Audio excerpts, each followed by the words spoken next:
Hello everyone, this is Ajmeri Mimi and welcome to my channel.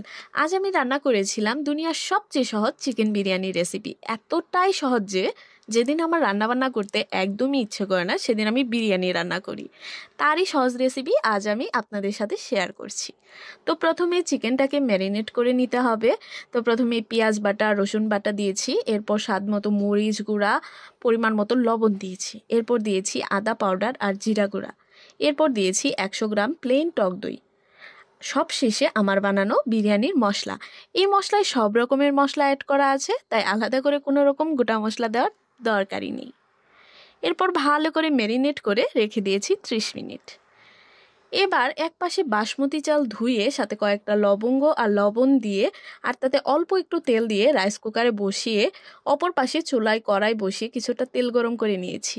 এরপর দিয়েছি কিছু পেঁয়াজ কুচি, পেঁয়াজটাকে ভালো করে বেরেস্তা করে নিয়েছি। কিছুটা বেরেস্তা তুলে রেখে বাকি পেঁয়াজে ম্যারিনেট করা চিকেনটা দিয়ে দিয়েছি। এরপর ভালো করে নেড়ে চেড়ে চিকেনটাকে রান্না করে নিয়েছি। আমি যেহেতু ম্যারিনেটের সময় দইয়ের সাথে সামান্য পানিও দিয়েছিলাম, তাই আলাদা করে পানি দিতে হয়নি, কেউ চাইলে অ্যাড করতে পারে।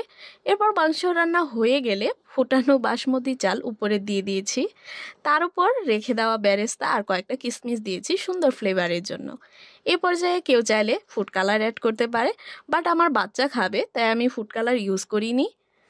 এরপর ঢাকা দিয়ে দমে 5 মিনিট রেখে দিতে হবে, কেউ চাইলে আরও বেশি দিতে পারে। এরপর ঢাকনা খুলে রাইসের সাথে চিকেনটা মিক্স করে নিলেই রেডি আমার চিকেন বিরিয়ানি। এত নরম আর মজা হয় যে আমার 2 বছরের ছেলে অনেক মজা করে খায়। রেসিপি ভালো লাগলে সাবস্ক্রাইব করতে ভুলবেন না আর কমেন্টের মাধ্যমে আপনার মতামত জানাবেন। টাটা।